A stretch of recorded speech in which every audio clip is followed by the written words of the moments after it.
4వ విషయాన్ని చూద్దామండి. సమయం అయిపోతుంది, ఇక త్వరగా వెళ్ళిపోదాం. 1 తిమోతికి రాసిన పత్రిక 4వ అధ్యాయం 12వ వచనం. 1 తిమోతి 4:12. అపోస్తలుడైన పౌలు తిమోతికి రాసిన మొదటి పత్రిక 4వ అధ్యాయం 12వ వచనం. అపోస్తలుడైన పౌలు తిమోతికి రాసిన మొదటి పత్రిక 4వ అధ్యాయం 12వ వచనం.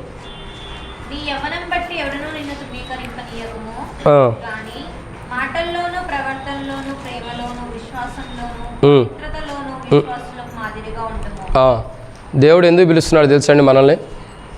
విశ్వాసులకు మాదిరిగా ఉండటానికి. ఎలా ఉండటానికి పిలుస్తున్నాడు? విశ్వాసులకి విశ్వాస విషయంలో మాదిరిగా ఉండటానికి ప్రభు మనల్ని పిలుస్తున్నాడు. దేని కొరకు పిలుస్తున్నాడు? మొట్టమొదటిగా దేని కొరకు పిలిచాడు ప్రభు? క్రీస్తు అనే బండపైన నివసించడానికి. లవోదిక సంఘాన్ని కూడా క్రీస్తు అనే బండపైన నివసించడానికి పిలిచాడు. కానీ దాని స్థితిగతులు కాపాడుకోలేకపోతుంది. 2, క్రీస్తు ప్రేమను పంచడానికి లవోదిక సంఘానికి పిలిచాడు. లవోదికలో ఉన్న ప్రాంతంలో ఉన్న ప్రజల విశ్వాసుల్ని క్రీస్తు ప్రేమను పంచడానికి పిలిచాడు. కానీ వాళ్ళు క్రీస్తు ప్రేమను పోగొట్టుకున్నారు. 3, దేవుని యొక్క శ్రమలు అనుభవించడానికి, అల్పుడుగా ఉండి దేవుని శ్రమలు అనుభవించడానికి పిలిచాడు. కానీ లవోదిక సంఘం ఎలాంటిది తెలుసా? ఇంకా ముంగడికి వెళ్తే మీరు చదవండి, ఇంటికి వెళ్ళిన తర్వాత మా ప్రకటన గ్రంథం 3వ అధ్యాయం చదివితే 14 వచ్చిన తర్వాత మీకు అర్థమైంది దాని స్థితిగతులు ఏందన్నాయి. ఏమవుతుంది? తనను తాను హెచ్చించుకుంటున్న అనుభవం వస్తుంది. నేను గొప్పవాడిని, నేను గొప్పదాన్ని, నాకు ధనం ఉంది, ఆస్తి ఉందని హెచ్చించుకుంటుంది. అది కరెక్ట్ అయింది కాదని దేవుడు మాట్లాడుతున్నాడు. ఇది 3, శ్రమలు అనుభవించడానికి పిలిచాడు.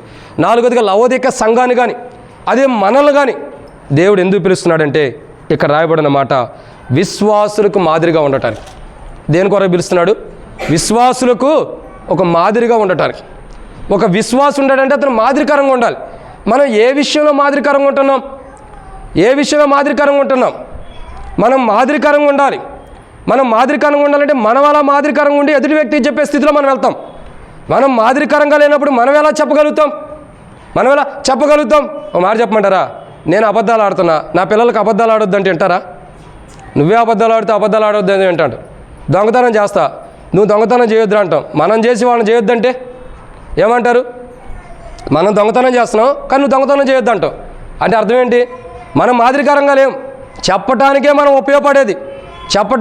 ఉపయోగపడుతున్నాం కానీ మాదిరికరమైన జీవితం మనలో లేదు.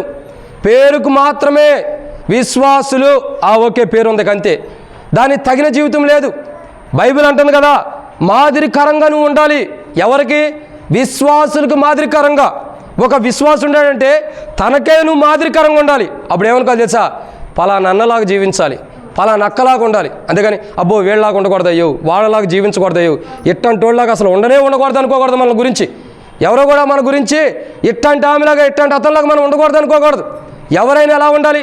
ఈరోజు భగత్ సింగ్ గారి గురించి మనం ఎందుకు చదువుతున్నాం? ఎందుకంటే ఆయనలా జీవించానని చదువుతున్నాం. ఎందుకంటే ఆయన అలా మాదిరికరంగా జీవించాడు. మన గురించి మనం ఎందుకు చెప్పుకోలేకపోతున్నాం? అలా జీవిస్తలేదు కాబట్టి ఎవరైనా మనల్ని చూసినప్పుడు అలా జీవించాయని ఎదుటి వ్యక్తి చెప్పాలి మన గురించి. అయ్యా పలానోళ్ళలాగా నువ్వు జీవించొద్దు, పలానా ఆమెలాగా నువ్వు జీవించొద్దు అని చెప్పకూడదు. మనల్ని మన కుటుంబం గురించి ఎదుటి వ్యక్తి అలా చెప్పకూడదు. మాదిరికరంగా ఉండాలి, పలానా వ్యక్తిని మాదిరికరంగా తీసుకొని చెప్పాలే కానీ అట్లాంటి వ్యక్తిలా నువ్వు జీవించొద్దు. అట్లాంటి అసూయపరుడు, కలహపరుడు, ద్వేషం కలిగిన వాడు, అసూయ కలిగిన వాడు, కోపిష్టి, అబద్ధాలు, మోసాలు, దొంగతనం, పాపం చేసేవాడు అట్లాంటి వాళ్ళకు నువ్వు జీవించొద్దని ఎవరో కూడా అనకూడదు. ఎందుకంటే మనం అట్లా ఉండకూడదు. మాదిరికరంగా ఎలా ఉండాలా? మాదిరికరంగా ఉండాలి. విశ్వాసులకే మాదిరికరంగా ఉండాలంట. మనం ఒక విశ్వాసం ఉండాలనుకోండి, అతడు మనల్ని చూసి మాదిరికరంగా తీసుకోవాలంట. పలానా అన్న ద్వారా నేను ఆయనలాగా నేను జీవించాలి. అందుకే పౌలు అంటాడు, నేను క్రీస్తును పోలి నడుచుకున్న ప్రకారం మీరు అంటే మాదిరికరమైన జీవితాన్ని చూపిస్తున్నాడు పౌలు. నేను క్రీస్తును పోలి నడుచుకున్నా, క్రీస్తు ఎలా ఉండాలో అలా నడుచుకుంటూ వచ్చా, మీరు కూడా నన్ను పోలి నడుచుకోండి.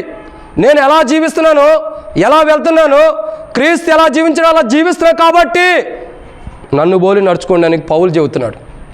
పౌలు చెప్తూ వస్తున్నాడు. మరి మనం ఎందుకు చెప్పలేం? ఎవరికైనా కనీసం మన కుటుంబానికైనా మనం చెప్పగలుగుతామా? ఏమని? మన పిల్లలకే, బయట వాళ్ళ సంగతి వద్దు, మన పిల్లలకి అయ్యా నన్ను పోలి నడుచుకొని చెప్పగలుగుతామా? మన గురించి బయట చెప్పలేరు. ఎందుకంటే తల్లిదండ్రులు కాబట్టి. వాళ్ళని సపరేట్గా అడిగితే చెబుతారు. ఏమని?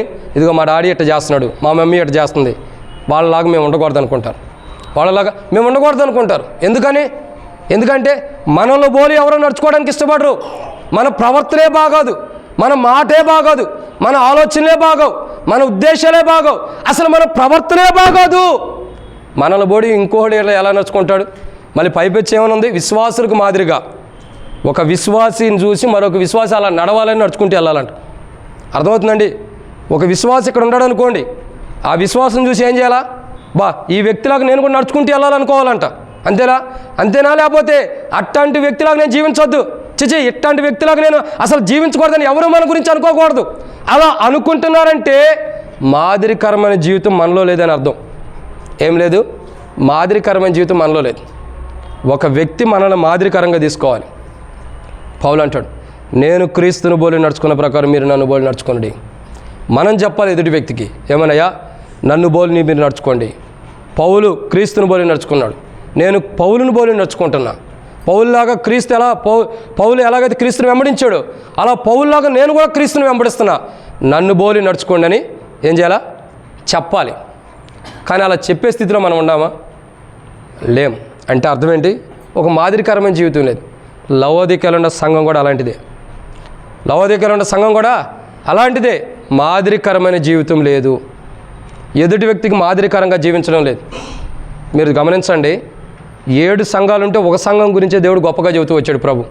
ఏంటి ఆ సంఘం? ఫిలదెల్ఫియా. దాని ఒక్కదాని గురించే మంచిగా చెప్పాడు. మిగతా 5 సంఘాల గురించి మాదిరికరమైన జీవితం లేదు. మిగతా 6 మాదిరికరమైన జీవితం లేదు. ఏదో ఒక లోపమే. మొదటి సంఘం ప్రేమను మర్చిపోయింది. రెండో సంఘము ఇక ఆయన చెప్పుకుంటూ పోతే మళ్ళీ తవ్వుకుంటూ రావాలి, గంట బట్టి వదిలే. కాబట్టి ఒక్కో దాంట్లో ఒకటి పోగొట్టుకుంటూ వచ్చారు. మొదటి ప్రేమని, ఇచ్చిన దాన్ని పోగొట్టుకోవటం, బహుమానాన్ని పోగొట్టుకోవటం, రకరకాల విషయాల్లో అన్నీ పోగొట్టుకుంటూ వచ్చారు. కానీ ఫిలదెల్ఫియాలో ఉన్న సంఘం ఒక్కటే సహోదర ప్రేమ కలిగి ఉంది. మిగతా అవన్నీ పాడైపోయినాయి. మిగతా అన్నింటిలో లోపం ఉంటూ వచ్చింది. అయితే బైబిల్ చెప్పే మాట ఏంటి తెలుసా? మాదిరికరమైన జీవితం మిగతా సంఘంలో లేదు. మిగతా ప్రాంతాల్లో మాదిరికరమైన జీవితం లేదు. అందుకే లవోదిక సంఘంతో కూడా మాట్లాడుతున్నాడు. అనువాడు చెప్పేది ఏంటంటే, పిలువబడ్డాడు. దేనికి పిలువబడ్డాడు? మనం కూడా పిలుస్తున్నాడు దేవుడు. దేనికి పిలుస్తున్నాడంటే, లవోదికలో ఉన్న సంఘాన్ని అనువాడు ఎందుకు పిలుస్తున్నాడంటే, మాదిరికరంగా ఉండటానికి. లవోదికలో ఉన్న విశ్వాసుల్ని, లవోదికలో ఉన్న సంఘస్థుల్ని, లవోదికలో ఉన్న ప్రజల్ని, లవోదికలో నివసిస్తున్నటువంటి మనుషుల్ని దేవుడు ఎందుకు పిలిచాడంటే, ఒక మాదిరికరంగా ఉండటానికి. మీరు అనేకులకు మాదిరికరంగా ఉండండి పిలిచాడు దేవుడు. వాళ్ళు ఎలా ఉండారు? మాదిరికరమైన జీవితాన్ని పోగొట్టుకున్నారు. ఇప్పుడు ఎలా ఉండారు? మాదిరికరంగా లేరు. ఇప్పుడు వాళ్ళ జీవిత చరిత్ర చూస్తే, వాళ్ళ ప్రవర్తన చూస్తే, మీరు తర్వాత ఇంటికి వెళ్ళిన తర్వాత చదవండి. ప్రకటన గ్రంథం 3వ అధ్యాయం 14 వచ్చిన కాడి నుంచి వాళ్ళ జీవిత చరిత్ర ఏందో మీకు అర్థమైంది. అంత దారుణంగా జీవిస్తూ వస్తున్నారు. అంత దారుణంగా వాళ్ళు జీవిస్తున్న అనుభవాన్ని మనం చూస్తూ వస్తున్నాం. ప్రకటన గ్రంథం మొత్తం కూడా లవోదిక సంఘముల గురించి, దాని చరిత్ర గురించి చూస్తే ప్రకటన గ్రంథంలో చాలా దారుణంగా ఉంటూ వస్తుంది. ఇంకా అది ఎలాంటిదే తెలుసా? లవోదిక సంఘముల గురించి ఇంకేమంటాడంటే, చాలా శ్రేష్టకరమైన మాటలు మాట్లాడతాడు. నీవు హృదయం అనే తలుపు దగ్గర నుండి తట్టుచున్నాను, తలుపు తీయమంటాడు. ఆల్రెడీ తీసిన తలుపులే మూయబడ్డాయి. ఒకప్పుడు తీయబడిన తలుపులే. ప్రభా నేను పాపి, నన్ను క్షమించని ఒప్పుకున్న తలుపులే ఇప్పుడు మరలా ముయ్యబడి ఉండే. ఎందుకు? మాదిరికరమైన జీవితం లేదు కాబట్టి. ముయ్యబడి ఉండి, ముయ్యబడిన తలుపులు కొడుతున్నాడు ఈ మధ్యాహ్న కాల సమయంలో. మాదిరికరంగా లేనటువంటి తలుపులు బద్దలు కొడుతున్నాడు. ఇదిగో తలుపు దగ్గర నేను తట్టుచున్నాను. ఎవరైతే మాదిరికరంగా జీవిస్తున్నారో వాళ్ళ దగ్గరకు వచ్చి నేను తలుపు తట్టుచున్నాను. మాదిరికరమైన జీవితాన్ని ఇవ్వటానికి తట్టుచున్నా. ఎవడైనా నా స్వరం విని తలుపు తెరిచిన నేను అతను నాతోను మాదిరికరమైన జీవితం కలిగి భోజన సావాసం కలిగి ఉంటాం. విశ్వాసికి మాదిరికరంగా మనం జీవించాలి. ఒక వ్యక్తి మనల్ని చూస్తే మందిరానికి వెళ్ళాలరా ఇతను బట్టి అనుకోవాలి. ఒక వ్యక్తి మనల్ని చూస్తే ఆ సహోదరుని బట్టి నేను మందిరానికి వెళ్ళాలనుకోవాలి. వాళ్ళు మందిరానికి వస్తే నేను రానన్నా అనకూడదు. వాళ్ళు మందిరానికి వస్తే నేను రానన్నా అనకూడదు. చాలామంది అలా చెప్పేవాళ్ళు ఉంటారు. ఇక్కడ కాదు కానీ నేను అనేక ప్రాంతాల్లో ఉంటే చెప్తూ వచ్చారు. ఎందుకంటే వాళ్ళు మందిరానికి వస్తే నేను రాను. ఎందుకంటే వాళ్ళు అట్టంటి వాళ్ళు. అవునా? మరి వాళ్ళని బట్టి నేను మందిరానికి రాను. చాలామంది చెప్పేవాళ్ళు ఉంటారు. సరే, మందిరానికి ఎందుకోసమైనా కానీ సేవకుడు పిలవనందుకు, సేవకుడు మాట్లాడినందుకు మందిరానికి రావటం ఆగకూడదు. లేదా సేవకుడి కోసమో విశ్వాసుల కోసమో మందిరానికి రాకూడదు. దేవుని కోసం మనం మందిరానికి రావాలి. సరే, వాళ్ళ దృష్టి ఏంటి? విశ్వాసులుగా ఉండి కూడా ఇలా జీవిస్తుంటే ఇంకా అట్టని మందిరానికి ఎందుకు వెళ్ళాలి? ఒక విశ్వాసిగా ఉంటే, ఒక దేవుని బిడ్డగా ఉంటే, అటువంటి దేవుని బిడ్డలుగా ఉండి కూడా వాళ్ళు మాదిరికరమైన జీవితం లేనప్పుడు వాళ్ళ దగ్గరికి నేను ఎందుకు వెళ్ళాలి? వాళ్ళతో పాటు మందిరానికి. చాలామంది అంటారు, మన సంఘం ఎందుకు అభివృద్ధి అవ్వట్లేదన్నా, ఎందుకు అభివృద్ధి పొందట్లేదు? ఎందుకు పొందింది? మనం లోకంలో బయట మాదిరికరంగా ఉంటేనే కదా. అనేక మంది ప్రజల మధ్యలో మాదిరికరంగా ఉంటే అప్పుడు ఆ సంఘం ఏమైంది? మనల్ని బట్టి అనేకులు నడవటానికి నడవచ్చు. అందుకే అపోస్తలుడైన పేతురు రాసిన పత్రికలో చూసినట్టు 3వ అధ్యాయం మొదటి పేతురు 3వ అధ్యాయంలో మొదటి వచనం కాడి నుంచి పేతురు అంటాడు, పవిత్రమైన తమ భర్తలు పవిత్రం కలిగిన స్త్రీలు తమ భర్తలు ఏం చేస్తారు, తన ప్రవర్తన బట్టే మందిరానికి నడిపిస్తారంట. నువ్వు రాయ్యా మందిరానికి అని పిలవరంట భర్తల్ని. మరి ఎలా వస్తారు? భార్య మందిరానికి వెళ్ళే ప్రవర్తన చూసి భర్త కూడా అబ్బా నా భార్య ఎంత చక్కగా మందిరానికి వెళ్తుంది, ఎంత ప్రవర్తన కలిగి ఉంది, నేను కూడా మందిరానికి వెళ్ళాలని వస్తాడంట. ఒక విశ్వాసం చూస్తే కూడా ఒక అన్యుడు అలాగే దేవుని మందిరానికి వస్తాడు. ఎందుకు? మనం లోకంలో ఉన్న మాదిరికరమైన జీవితాన్ని బట్టి. ఇప్పుడు ఎలా ఉంటాం మనం లోకంలో? మనల్ని బట్టి ఎవరైనా మందిరానికి వచ్చే స్థితి ఉందా? ఎందుకు రాలేకపోతున్నారు క్రొత్త ఆత్మలంటే మనం లోకంలో మాదిరికరంగా లేం అంతే. తద్వారానే ఆత్మల మందిరానికి రావట్లా. ఏదో మనం వచ్చి మనం పరలోకానికి వెళ్ళిపోదాం అనుకోవద్దు. మన వరకు మనం పరలోకానికి వెళ్ళే లెక్క అయితే దేవుడు ఎప్పుడో అనేకులకు పరలోకం ఇచ్చేసి ముగించేవాడు. కానీ అలా కాదు, మనతో కూడా నశించిన దాన్ని వెతికి రక్షించడానికి వచ్చాను అన్నాడు. మనము నశించిపోయిన ఆత్మని మన ప్రవర్తన బట్టి మందిరానికి నడిపించాలి. అలా నడిపించలేనప్పుడు బలలో పాల్గొనడం కూడా వేస్టే, వ్యర్థమే. కానీ పేతురు యొక్క జీవితం ఎలా ఉంది తెలుసా? మాదిరికరంగా ఉండాలి. ఎలా ఉండాలి? విశ్వాసులకి మాదిరికరంగా ఉండాలి. పేతురు ఎలా ఉన్నాడు మనం చూస్తున్నాం. మత్తయి సువార్తలో ఆ ప్రాంతంలో చూసినట్లయితే యేసు ప్రభువారు నీళ్ళ మీద నడుచుకుంటూ వస్తాడు. నీళ్ళ మీద నడుచుకుంటూ వచ్చినప్పుడు పేతురు ఏం చేస్తున్నాడు? ఆ యొక్క దోణిలో ఉంటాడు. దోణిలోనే దాంట్లో తెట్లోనే ఉండి ఏమంటాడు? ప్రభా నీవే ప్రభువు అయితే నేను కూడా నీళ్ళ మీద నడవడానికి నాకు అధికారం ఇవ్వమంటాడు. అడుగుతాడు. ప్రభు ఏమంటాడు? పేతురు నడుచుకుంటారా నువ్వు కూడా అన్నాడు. అన్నాడా లేదా? అన్నాడు. పేతురు ఏం చేశాడు? కొంత 2-3 అడుగులు వేయగానే ఏమవుతూ వచ్చింది పేతురు? అంతే. విశ్వాస జీవితం మాదిరికరంగా లేకపోతే అలాగుండేది, మునిగిపోవటమే ఉండేది. మునిగిపోవటంలోనే ఉంటాం కానీ తేలటం ఉండదు. ప్రభు ఏమన్నాడు? విశ్వాసులకు మాదిరికరంగా విశ్వాసం కలవాడు ఉండి విశ్వాసానికే మాదిరికరంగా ఉండి నడువు పేతురు అన్నాడు. పేతురు ఇంకో 2 అడుగులు అయితే ప్రభు దగ్గరికి వెళ్ళొచ్చు, 3 అడుగులు అయితే ప్రభు దగ్గరికి వెళ్ళొచ్చు. కానీ పేతురు ఏమై ఉన్నాడు? మధ్యలోనే మునిగిపోతున్నాడు. కారణం ఏంటంటే పేతురులో విశ్వాసులకు మాదిరికరమైన జీవితం పోయింది. తనతో పాటు ఎంతమంది లేరు? తనతో పాటు ఉన్న శిష్యులకు మాదిరికరంగా నడిచినాడు ఇంకొద్దికి వెళ్తే మాదిరికరమైన జీవితం ఉండేది. ఇప్పుడు ఏమవుతున్నాడు? మునిగిపోతున్నాడు. ఇప్పుడు వెనకుండా శిష్యులకు మాదిరికరంగా ఉన్నాడా? లేడు. జాగ్రత్త. మనం మాదిరికరంగా ఉండామని క్రైస్తవులని ముందరికి వెళ్తున్నామని సంతోషించొద్దు. మనం మునుగుతున్నామో క్రైస్తవ విశ్వాస జీవితంలో తేలుతున్నామో మనం గ్రహించుకోవాలి. మునిగిపోయిన అనుభవం ఉంటే ప్రభా ఇదిగో నేను మునిగిపోతున్నాను పేతురులా కేకలు వేయి మధ్యాహ్న కాల సమయంలో, ప్రభా నేను మునిగిపోతున్నాను, క్రైస్తవ జీవితంలో ఎదగలేకపోతున్నాను, విశ్వాసులు మాదిరిగా జీవించలేకపోతున్నాను, విశ్వాస జీవితంలో ముందరికి వెళ్ళలేక సాతాను చేత కొట్టబడి అల చేత కొట్టబడి మునిగిపోతున్నాను, ఇదిగో ఈ రోజు నన్ను విశ్వాస జీవితంలో పైకి లేవనెత్తి ప్రభుని మనం ప్రార్థన చేస్తే లేవనెత్తడానికి పేతురు లేవనెత్తిన దేవుడు మనం లేవనెత్తాడు. మాదిరికరమైన వాడు మునిగిపోకూడదు, లేపబడి నడుస్తూ ఉండాలి. ఇదన్నమాట 4. 5వ విషయాన్ని చూద్దామండి. 5వ మాట చూసినట్టయితే అపోస్తలుడైన పౌలు కొరింథీయులకు రాసిన మొదటి పత్రిక, ఇక ముగించేద్దాం. అపోస్తలుడైన పౌలు కొరింథీయులకు రాసిన మొదటి పత్రిక 10వ అధ్యాయం 4వ వచనం.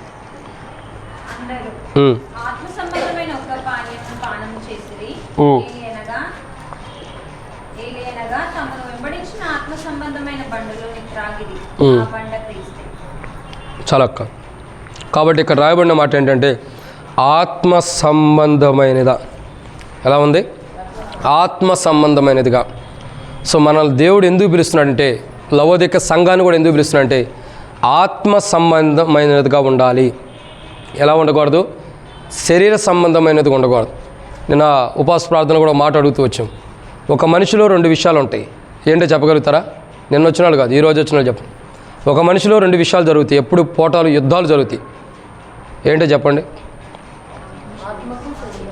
ఆత్మకి శరీరానికి రెండిటికి ఏమవుతాయి? యుద్ధాలు. ఆత్మేమో దేవుని రాజ్యం కొరకు సిద్ధపడమనేది, శరీరమేమో ఇవాళ ఏం సిద్ధపడతావులే రేపు సిద్ధపడు అనేది. ఒకవేళ ప్రార్థన చేయాలన్న శరీరం ఏమనిపించింది?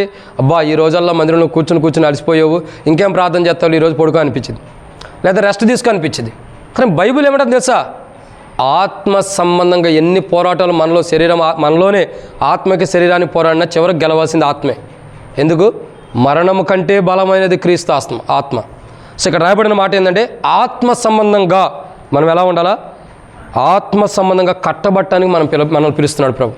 లవోదిక అంటే సంఘాన్ని ఎందుకు పిలిచాడు? ఆత్మ సంబంధమైనటువంటి సంఘముగా ఉండటానికి పిలుస్తున్నాడు, కట్టబట్టానికి. ఈరోజు మనల్ని కూడా దేవుడు పిలుస్తున్నాడు. ఎందుకు పిలుస్తున్నాడు? ఆత్మ సంబంధమైనటువంటి వారుగా ఉండటానికి, శరీర సంబంధులుగా ఉండటానికి కాదు, లోకస్తులుగా ఉండటానికి కాదు. లోకము దాని ఆశలు ఏమైపోయినాయి? లోకము దాని ఆశలు గతించిపోయినాయి అని బైబిల్ రాయబడుతూ వచ్చింది. ఇంకేమైనా రాయబడుతూ వచ్చింది? మొన్నైనది వెనకటి వల్లనే మరలా భూమి చేయనని రాయబడుతూ వచ్చింది. పాతవి గతించిన ఇదిగో క్రీస్తునందు క్రొత్తవైన రాయబడుతూ వచ్చింది.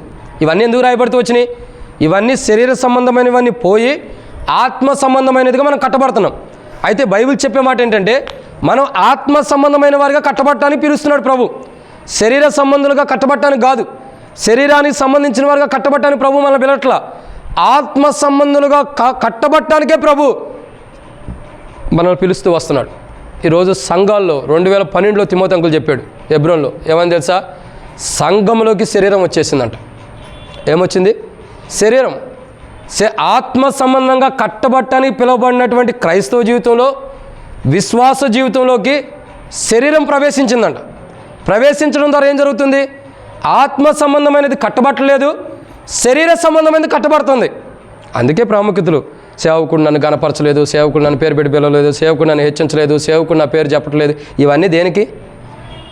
ఇక్కడ మన దగ్గర అని కాదు, నేను అంటుంది బయట సంగతి చెబుతున్నా. అందరూ ఇదే జీవితాన్ని జీవిస్తున్నారు. ఎందుకని శరీరం ఎక్కువైపోయింది. పూర్వదినాల్లో శరీరం లేదు, ఆత్మీయత ఎక్కువ ఉంది. పూర్వదినాల్లో శరీరం లేదు, ఆత్మీయత ఎక్కువ ఉంది. కాబట్టి ఆ దినాల్లో ప్రభుని ఆరాధించిన, గణపరిచిన, స్తుతించిన, గంటల తరబడి దేవుళ్ళు గడుపుతూ వచ్చాడు. ఈరోజు శరీరం ఎక్కువైపోయింది. శరీరం సంఘాల్లో ఉండటం ద్వారా, శరీరం విశ్వాసుల యొక్క జీవితాల్లో, క్రైస్తవ జీవితంలో నివసించడం ద్వారా ఈరోజు విశ్వాసుల యొక్క జీవిత చరిత్ర, దేవుని బిడ్డల యొక్క జీవిత చరిత్ర ఎలా ఉంది అంటే శరీర సంబంధులుగానే కట్టబడుతున్నారు. శరీర సంబంధులుగా కట్టబడుతున్నారు. లవోదికల సంఘం అదే శరీర సంబంధిగానే కట్టబడుతుంది, ఆత్మ సంబంధమైనదిగా కట్టబడుతుంది. అందుకే అనువాడు చెబుతున్నాడు, నేను నిన్ను పిలిచిన పిలుపు వేరు. నిన్ను పిలిచిన పిలుపు దేని కొరకు కాదు, శరీర సంబంధులుగా ఉండటానికి నేను నిన్ను పిలవలా, భౌతికమైన వారికి ఉండటానికి నేను నిన్ను పిలవలా, ఆత్మ సంబంధులుగా కట్టబట్టడానికి నేను నిన్ను పిలిచా. ఆ పిలుపుని ఎవరు పోగొట్టుకున్నారు? ఇస్కరియోతు యోధా పోగొట్టుకున్నాడు. లవోదిక సంఘం కూడా పోగొట్టుకోబోతుంది. ఏం పోగొట్టుకుంటుంది? ఆత్మ సంబంధంగా కట్టబట్టడానికి పిలువబడిన పిలుపులో నుండి లవోదిక సంఘం ఏమవుతుంది? దారి తప్పిపోతుంది. బహుశా లవోదిక సంఘం తప్పిపోతుందేమో. మనం ఎలా ఉండాం? ఆత్మ సంబంధంగా కట్టబడాల్సిన మనం శరీరానుసారులుగా కట్టబడుతున్నామా? జస్ట్ ఒకటే, ఆత్మ సంబంధం, శరీర సంబంధం అంటే ఒకే ఒక కోణంలో అర్థం చేసుకోవచ్చు. ఆత్మీయ స్థితి అంటే ప్రభువుని గురించి ఆలోచనలే మనలో ఉంటాయి. అది మందిరంలో ఉండా, సంఘంలో ఉండా, సంఘానికి వెలుపుట ఉండా, ఎక్కడుండా. శరీర సంబంధమైన అంటే మనం ఎక్కడుండా మనల్ని మనం హెచ్చించుకునేది మన ఘనత కొరకే చూసుకునే ఉంటాయి. నేను అనే స్వభావం వచ్చేసింది. ఇది శరీరం. ఆత్మ ఎలాంటిదంటే దేవుని కొరకు సిద్ధపడే కోణంలో వచ్చేసింది. ఎలా వచ్చింది? దేవుని కొరకు సిద్ధపాటు. ఈరోజు మనల్ని ప్రభు దేనికి పిలిచాడు? ఆత్మ సంబంధులుగా కట్టబట్టడానికి పిలిచాడు. మనం ఎలా కట్టబడి ఉండాం? ఈరోజు బల్లో పాల్గొనక మనం లవోదిక ఉండ సంఘం శరీర సంబంధులుగా కట్టబడుతుంది, శరీరానుసారులుగా కట్టబడుతుంది. ఈరోజు మనం దాని కొరకే కట్టబట్టడానికి పిలువబడ్డామా? దేవుడు మనం పిలిచిన పిలుపు ఎలాంటిది? ఉన్నతమైన పిలుపుతో మనల్ని పిలిచాడంట. ఎలాంటి పిలుపుతో? ఉన్నతమైన పిలుపు. అంత గొప్ప పిలుపుతో దేని కొరకు పిలిచాడు? ఆత్మ సంబంధంగా కట్టబట్టడానికి, శరీరానుసారులుగా కట్టబట్టడానికి కాదు. శరీరం ఎలాంటిది? ఎప్పటికప్పుడు యుద్ధాలు జరిగించడానికి ఇష్టపడింది. ఆత్మ ఎలాంటిది? ఆత్మ విషయమై దీనులైన వారు అంటే అర్థం ఏంటి? ఆత్మ దీనత్వంలోకి తీసుకొచ్చింది. కాబట్టి ఈరోజు మనం అర్థం చేసుకోవాల్సిన 5వ మాట ఏంటంటే లవోదికలో ఉన్న సంఘాన్ని ప్రభు పిలిచాడు దేని కొరకు? 5వ మాట రాయబడుతున్న మాట దేని కొరకు? ఆత్మ సంబంధమైనదిగా కట్టబట్టడానికి. కానీ అది కట్టబట్టడానికి ఇష్టపడతల్లా. ఈరోజు మనల్ని ప్రభు పిలుస్తున్నాడు ఆత్మ సంబంధమైనగా కట్టబడి మీరు ఉండాలని. శరీర సంబంధులుగా కట్టబడొద్దు. దేవుని సంఘంలో మనం ఉన్నప్పుడు శరీరానుసారులుగా కట్టబడొద్దు. మన శరీరాన్ని మనం ఎప్పుడు గణపరచుకోకూడదు. శరీరం నువ్వు గణపరచబడనిద్ది, ఆత్మ నువ్వు తగ్గించుకోనిద్ది. కాబట్టి మనం ఆత్మానుసారులుగా కట్టబట్టని పిలవబడుతున్నాం, శరీరానుసారులుగా కాదు. ఒకవేళ శరీరానుసారులుగా కట్టబడుతుంటే ప్రభు వాళ్ళ దగ్గరికి వచ్చి సరి చేసుకుందాం. ఇది 5. 6వ విషయాన్ని చూద్దానండి. ఇక ముగిస్తున్నాము. యోహాను సువార్త 15వ అధ్యాయం 16వ వచనం. యోహాను సువార్త 15:16.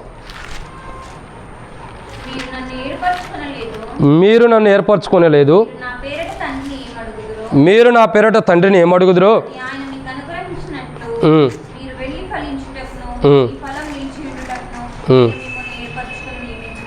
అది. ఎందుకు ప్రభు మనల్ని పిలుస్తున్నాడు తెలుసా? పిలిచి నియమిస్తున్నాడు. ఎందుకంటే ఫలించడానికి. దేని కొరకు పిలుస్తున్నాడు? ఫలించడానికి. అంటే మనం ఎట్లా వేసిన పునాది అలా ఉండకూడదు. రక్షణ మార్మోస్ బాప్తిసం పొందినప్పుడు ఏ క్రైస్తవ జీవితం ఉందో ఇప్పుడు అదే ఉండకూడదు. మనల్ని దేవుడు ఎందుకు పిలిచాడు? ఫలించడానికి. చూడండి, పెట్టిన మొక్క పెట్టినట్టుంటే ఏమైనా మాకు సంతోషం ఉండిద్దా? మీరు ఇంటికాడ ఎప్పుడైనా చెట్లు పెట్టుకున్నారా? సహజంగా సిస్టర్స్ అందరూ పూల చెట్లు ఎక్కువ పెడతారులేండి. ఎప్పుడైనా పెట్టారా పూల చెట్లు అన్నా? పెట్టారు లేదా? పెట్టుకుని ఉంటాం, పెట్టే ఉంటాం. బ్రదర్స్ పెట్టారా? మీకు అవసరం లేదులే. కాబట్టి పూల చెట్లు పెడతాం. పెట్టినప్పుడు ఎందుకు పెట్టుకుంటాం? అది పూలు కాయాలని పెడతాం. అది పూలు కాయకపోతే ఒక వారమైన సంవత్సరాన్ని కాయకపోతే ఏమంటాం? అనవసరంగా ఈ చెట్టుని పెట్టుకున్నా, పెట్టి నీళ్లు పోతా, దీనికోసం పెద్ద పని పెట్టుకున్నాను అనవసరంగా, ఈ చెట్టుకు పూలు రావట్లేదు, కాయలు రావట్లేదు, దీన్ని తీసేద్దాం అనుకుంటాం. అనుకోమా? ఫలించేదాన్ని ఏమంటాం? పూలు వస్తే మన కాయల కోసం పూల కోసం ఎదురు చూసినప్పుడు అవి వస్తేనే మన సంతోషం. దేవుడు కూడా మనల్ని ఆత్మ సంబంధంగా చేసి, ఆత్మ సంబంధంగా కట్టి ఫలించేవారుగా చేస్తున్నాడు. ఫలించేవారికి ఉండటానికి మనల్ని పిలుస్తున్నాడు. ఎట్లా వేసిన పునాది అలా ఉండటానికి పిలవట్లా, లేదా పునాది మీద మరలా కట్టబట్టడానికి పిలవట్లా. ఒకప్పుడు వేయబడిన పునాది మీద మరలా కట్టబట్టడానికి మనల్ని పిలవట్లా. దేవుడు క్రొత్తదనం కొరకు పిలుస్తున్నాడు. ఒకప్పుడు ఏ పునాది అయితే మనకు వేయబడి ఉందో ఆ పునాది మీద కట్టబట్టడానికి ప్రభు మీద పిలవట్లా. ఆ పునాదిని కూలగొట్టాడు దేవుడు ఆల్రెడీ. ప్రభు ఆ పునాదిని వేడితో కూడా పెలగించేశాడు. మరలా అదే పునాది మీద కట్టబట్టడానికి ప్రభు మనం పిలవట్లా. మరి దేని కొరకు? ఫలించడానికి. క్రొత్త విధానంలో మనం ఫలించడానికి పిలుస్తున్నాడు. ఫలించాలి.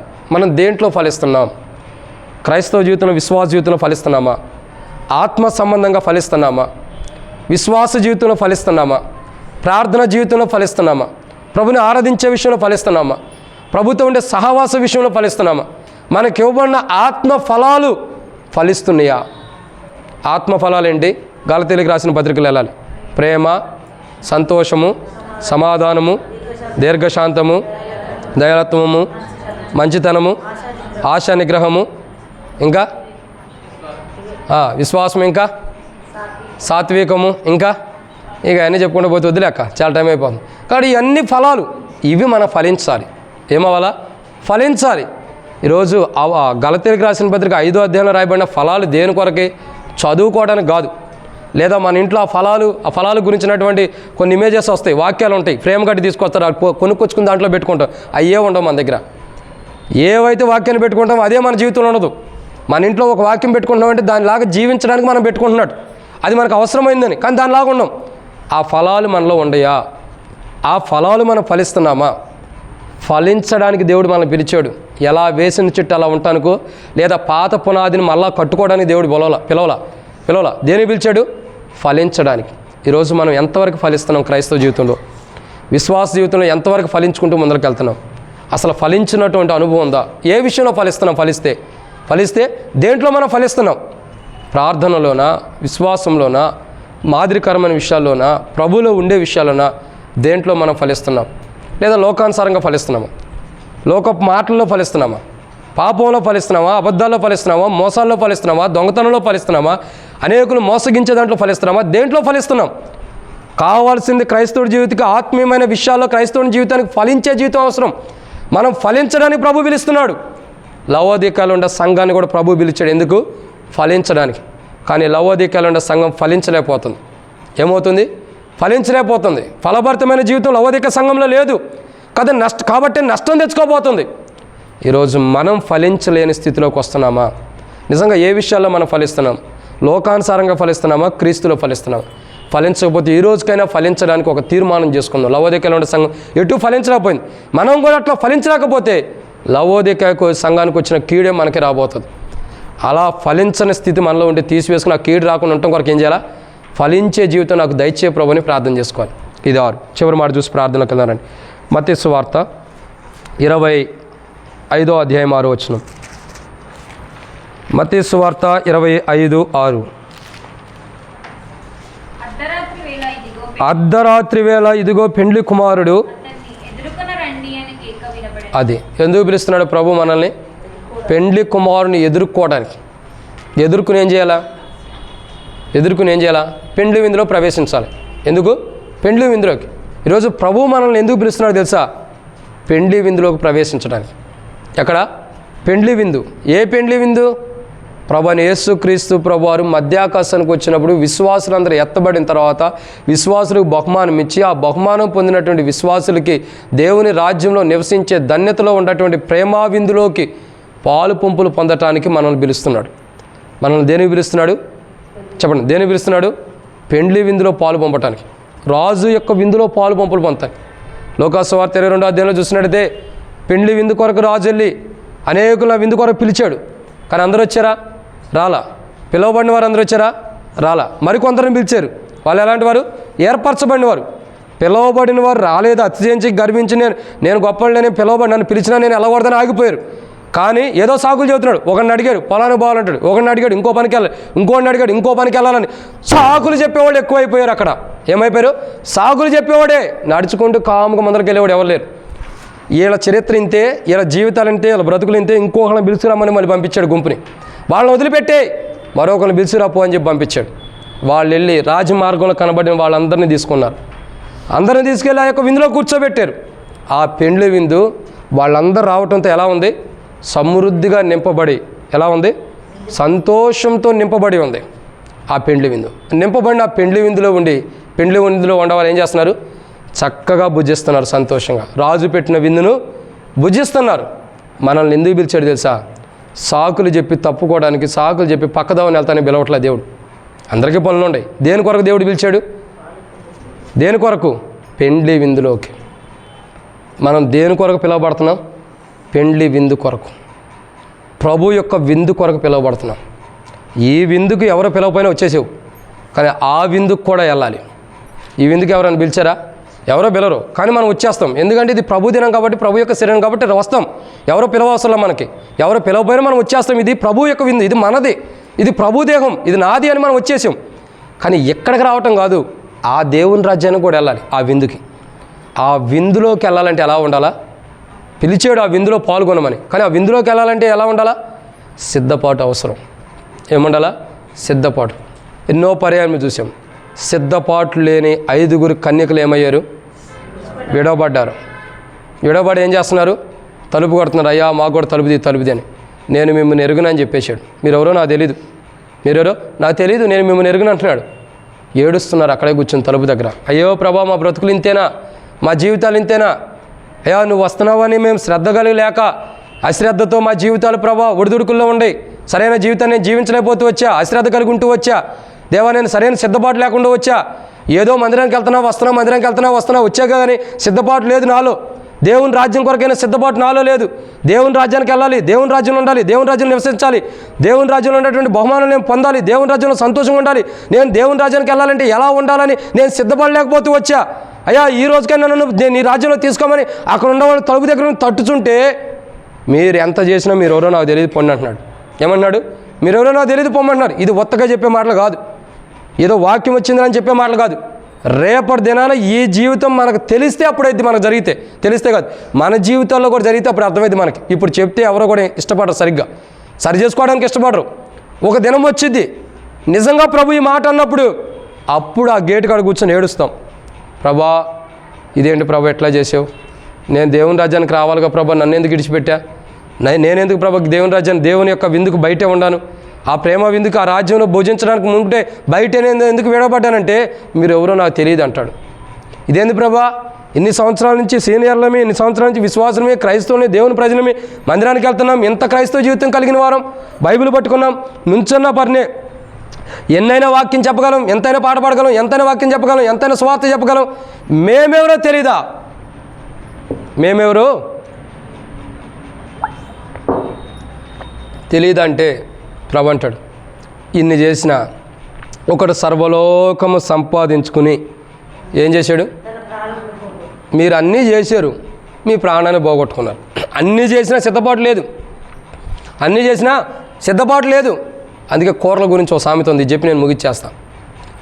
ఉప్పు అనిద్దంట. ఏమనిద్ది ఉప్పు? ఏమనిద్దో మీకు తెలుసా? ఎప్పుడు చెప్పింది అక్క నీతో? ఏమనిద్ది ఉప్పు? అన్నేసి చూడు. ఎందుకని? ఎన్నేసినా ఉప్పు లేకపోతే టేస్ట్ ఏమి ఉండదు. బీపీ పెంచాలన్నదే, తగ్గించాలన్నదే. కాబట్టి ఎన్నేసినా ఉప్పే ఉండాలి.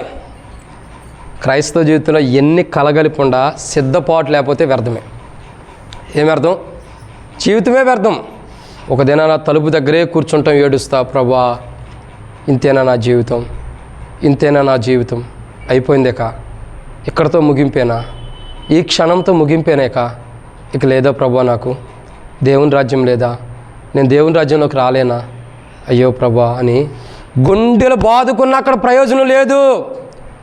ఎంత గుండెలు బాదుకున్న ప్రయోజనం లేదు.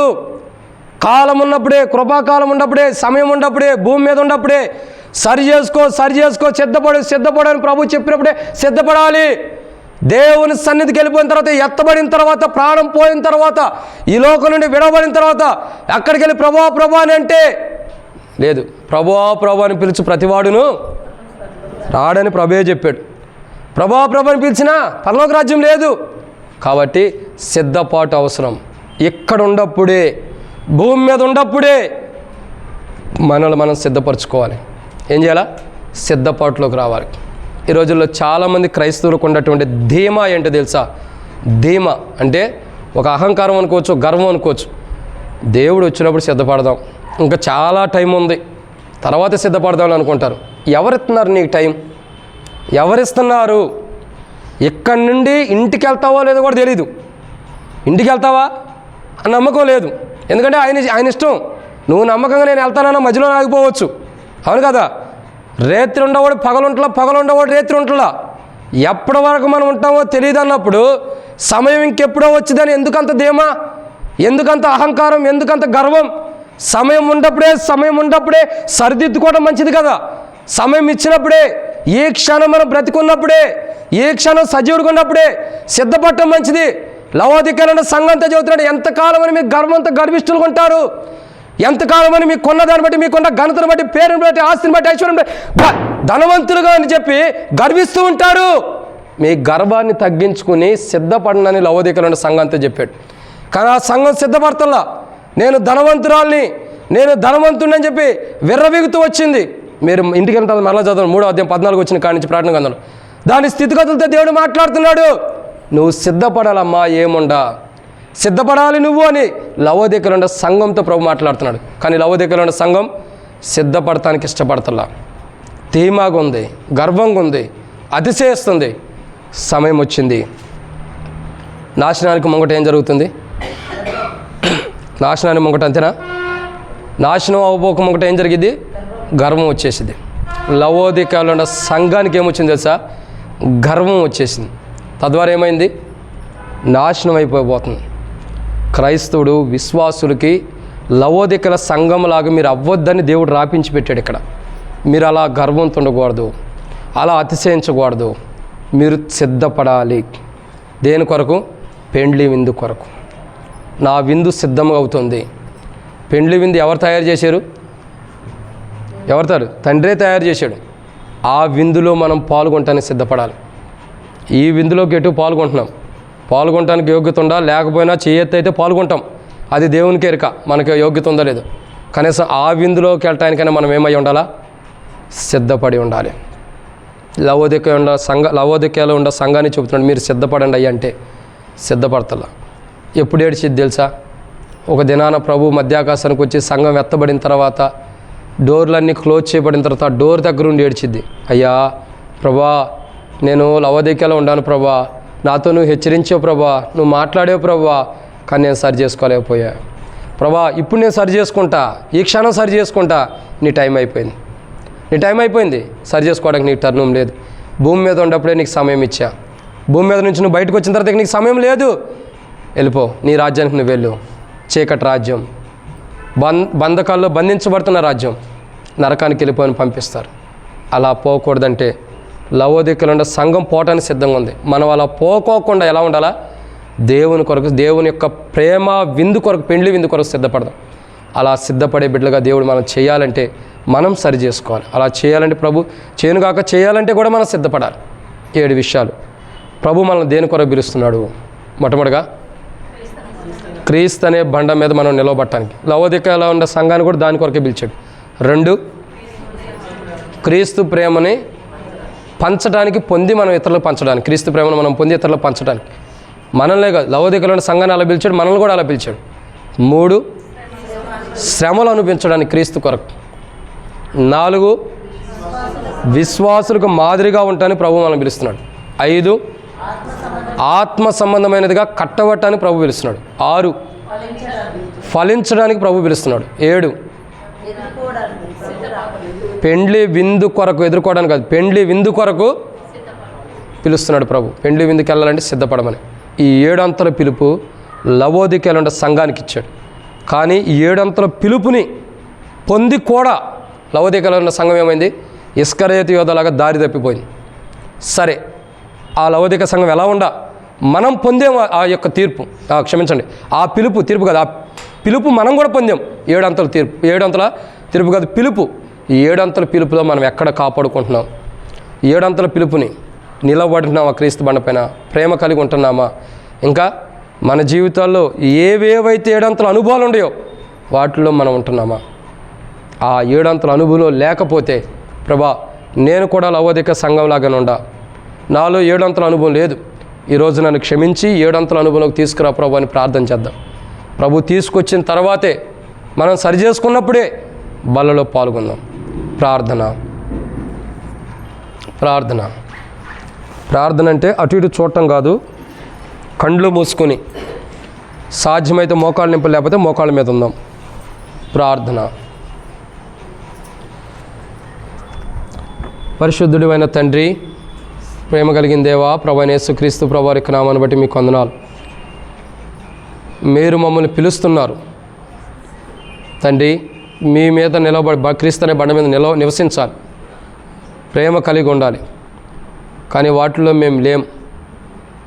ఇంకా మా జీవితాలు ప్రభా మీరు పిలుస్తున్న పిలుపు ఉన్నతమైనది దేవా, ఆ పిలుపులో దేంట్లో కూడా మేము లేం, దారి తప్పిపోతున్నాం.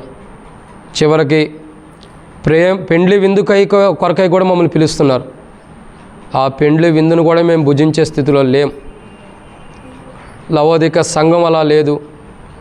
7 అంతల అనుభవం లవోదిక సంఘం లేదు, మేము లేకుండా పోతున్నాం. కనీసం లవోదిక సంఘం మారుమనసు పొందకపోతుంది, పొందకపోతుంది కాదు, కానీ పొందకపోయినా ప్రభా నేనైతే మారుమనసు పొందటానికి ఇష్టపడుతున్నా. నాకు మారుమనసు కావాలి. నేను ఏ ప్రేమనైతే ఎదుటి వ్యక్తి పంచలేక విడిచిపెట్టుకున్న నా ప్రేమ నాకు కావాలి. ఏదైతే బండ మీద నుండి నేను జారిపోయినా ఆ బండ మీద నిలబడి ఉండాలి తండ్రి. నా జీవితంలో ఏదైతే నేను పోగొట్టుకున్నానో అది నాకు అవసరం. ఆ క్రీస్తు అనే బండ మీద ఆ ప్రేమ, ఆ పెండ్లి విందు తండ్రి నాకు కావాలి. మాదిరికరమైన జీవితం కూడా నాకు కావాలి. విశ్వాసులకే నేను మాదిరికరంగా ఉండాలి. ఒక విశ్వాసి నన్ను చూస్తే వీళ్ళలాగా నేను ఉండాలి, వీళ్ళలాగా మందిరానికి వెళ్ళాలి, వీళ్ళలాగా దేవుని సన్నిధికి వెళ్ళాలని నా గురించి ఇతరులు చెప్పుకోవాలి. ఇప్పుడైతే ఎవ్వరూ నా గురించి అట్లా చెప్పుకోరు ప్రభా. ఇక నుండి అయినా ఎదుటి వ్యక్తికి మాదిరికరమైన జీవితాన్ని నేను జీవించినట్లు నాకు సహాయం చేయండి. దయచేసి నన్ను క్షమించండి ప్రభా. సిద్ధపాటు లేదు. మీ రాజ్యానికి వస్తే విడవబడతాను దేవా. మీ రాజ్యానికి వస్తే మీ రాజ్యానికి అసలు రాలేను, విడవబడతాను. అట్లు విడవబడకోకుండా నా జీవితాన్ని సరిచేయండి. 2 అంతల తీర్పులో నుంచి తప్పించండి ప్రభా. నన్ను కాపాడండి తండ్రి. నా జీవితాన్ని మార్చండి. ఈ విందులో నేను పాల్గొనాలంటే లవోదికలాగా 7 అంతల అనుభవం ఉండే నా జీవితం మార్చబడాలి దేవా. అట్టి అనుభవం లవోదిక మారుమనసు ఉంది కూడా మారుమనసు పొందలేకపోతుంది. నేను మారుమనసు పొందడానికి ఇష్టపడుతున్నాను. నాకు మారుమనసును దయచేయండి. 7 అంతల అనుభవంలోకి నన్ను తీసుకురమ్మని, నేను ఆ 7 అంతల అనుభవంలో లేను, క్షమించి 7 అంతల అనుభవంలోకి తీసుకురమ్మని ప్రభు అయిన యేసుక్రీస్తు నామం పేరిట విశ్వాసంతో ప్రార్థిస్తున్నాం తండ్రి. ఒకవేళ ఎట్లా ఎవరైనా తీర్మానం చేసుకుని ఉంటే ప్రార్థనలో కళ్ళు మూసుకుని ఉండండి. మీ కుడి హస్తం మీ తలగన్న పైకెత్తి ఉంచుని మీకోసం ప్రార్థన చేస్తాం. సహోదరులారా, సహోదరుడు యేసుప్రభు నిన్ను క్షమించును గాక. సహోదరులారా, యేసుప్రభు మిమ్మల్ని క్షమించును గాక. సహోదరులారా, యేసుప్రభు మిమ్మల్ని క్షమించును గాక. సహోదరులారా, యేసుప్రభు మిమ్మల్ని అందరినీ క్షమించి, సహోదరులారా, యేసుప్రభు మిమ్మల్ని క్షమించి, మీరు ఏ పిలుపుకైతే దేవుడు మిమ్మల్ని పిలిచాడో ఆ పిలుపులో మీరు లోబడి ఉండను గాక. సహోదరి యేసుప్రభు నిన్ను కూడా దేవుడు తన ఉన్నతమైన పిలుపు ఏ పిలుపుతో పిలిచాడు ఆ పిలుపులను నిక్కచ్చిగా నిలబడి ఉండను గాక. ఇంకెవరైనా ఉన్నారా? ఇంకెవరైనా? సహోదరి యేసుప్రభు నిన్ను దేవుడు ఏ పిలుపుతో అయితే పిలిచాడు ఆ పిలుపుకి దేవుడు నిన్ను లోబడి ఉండినట్టు చేయను గాక. ఇంకెవరైనా ఉన్నారా? ఇంకా ఎవరైనా? ఇదిగో దేవుడు నన్ను పలానా విషయమే పిలిచాడు. సహోదరి యేసుప్రభు నిన్ను కూడా దేవుడు ఏ పిలుపు పిలిచాడు ఆ పిలుపులో నిలబెట్టును గాక. ఇదిగో దేవుడు నన్ను ప్రేమ కొరకై, ఇదిగో దేవుడు నన్ను తన యొక్క మాదిరికరంగా, దేవుడు నన్ను పెండ్లి విందు కొరకు, దేవుడు నన్ను క్రీస్తు అనే బండ మీద ఉండటానికి, ప్రభు నన్ను శ్రమలు అనుభవించడానికి, ప్రభు నేను విశ్వాసులు మాదిరికరంగా ఉండటానికి నన్ను పిలిచాడు. నేను ఆ పిలుపులో లేను, ఆ పిలుపు నాకు కావాలని అడిగితే మీ కుడి హస్తం పైకి అన్నతించండి. ఇంకెవరైనా ఉన్నారా? ఇంకా ఎవరైనా? ఆ పిలుపు కావాలనుకున్న వాళ్ళు ధైర్యంగా మీకు కుడి హస్తం ఎత్తండి, మీకోసం ప్రార్థన చేస్తాం. ప్రభా సహోదరికి ఆ యొక్క పిలుపు నువ్వే పిలిపించో ఆ పిలుపులో నిలబడేదంటే సాయం చేయమని ప్రార్థన చేస్తాం. ఇంకెవరైనా ఉన్నారా? ఇంకా ఎవరైనా? ధైర్యంగా సిగ్గుపడద్దు. ఇది దేవునికి మనకు జరుగుతున్నటువంటి మధ్యలో సంభాషణ, ఏ మనుషులకి సంబంధం లేదు. సహోదరి యేసు ప్రభు నిన్ను కూడా నిన్ను పిలిచిన పిలుపులో, సహోదరి యేసు ప్రభు నిన్ను కూడా నిన్ను పిలిచిన పిలుపులో నిలబెట్టిన కాక ఇంకెవరైనా ఉన్నారా? ఇంకా ఎవరైనా ఉన్నారా? ప్రభా నేను ప్రేమ కొరకు ప్రభా నీ మీద నిలబెట్టుకోవడానికి, ప్రభా విశ్వాసంగా, ప్రభా మాదిరికరంగా, ప్రభా నేను పెండ్లి విందు కొరకే పిలువబడ్డాను అని ఇంకెవరైనా అడుగుతుంటే మీ కుడి హస్తం మీ తలగానే పైకెత్తొచ్చు, మీకోసం ప్రార్థన చేస్తే ఇంకెవరైనా ఉన్నారా? ఇంకా ఎవరైనా? సోదరులారా, యేసు ప్రభు మిమ్మల్ని క్షమించను కాక. ప్రేమ కలిగిన తండ్రి, ఎవరైతే చేయెత్తి తీర్మానం చేశారో వారి తీర్మానం స్థిరపరచండి.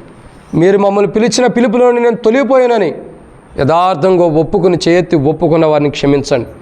ఎవరైతే ప్రభా మనసులో కూడా తీర్మానం చేసుకుని చేయెత్తడానికి సిగ్గుపడ్డారో వారిని కూడా క్షమించి మీ ఉన్నతమైన పిలుపు, ఏ పిలుపు అయితే వాళ్ళు కోల్పోయారో ఆ పిలుపులో నిలబడి జీవించినట్టు సాయం చేయమని, ముందున్న సమయంతో దీవించమని ప్రభా వారు చేసుకున్న తీర్మానం ఆ పిలుపు నుండి ఇప్పుడు తప్పిపోయారని సరి చేసుకున్నారు, ఇక మరి అన్నట్టు తప్పిపోకుండా స్థిరపరచమని, మీరే వారి చుట్టూ అగ్ని ప్రాకారాలు వేయమని, కంచి వేయమని, దూతన కావల గుంచి వారికి మీరు ఏ పిలిపించారో ఆ పిలుపులో నుంచి తప్పిపోకుండా కాపాడమని, ఆ పిలుపుని నిశ్చయిత చేసుకుని ఉన్నతమైన పిలుపులో పిలువబడ్డారు కాబట్టి వారు కాపాడుకోవడానికి ఆ పిలుపుని సహాయం చేయమని ప్రభువైన యేసుక్రీస్తు నామమున విశ్వాసంతో ప్రార్థిస్తున్నాం తండ్రి, ఆమెన్.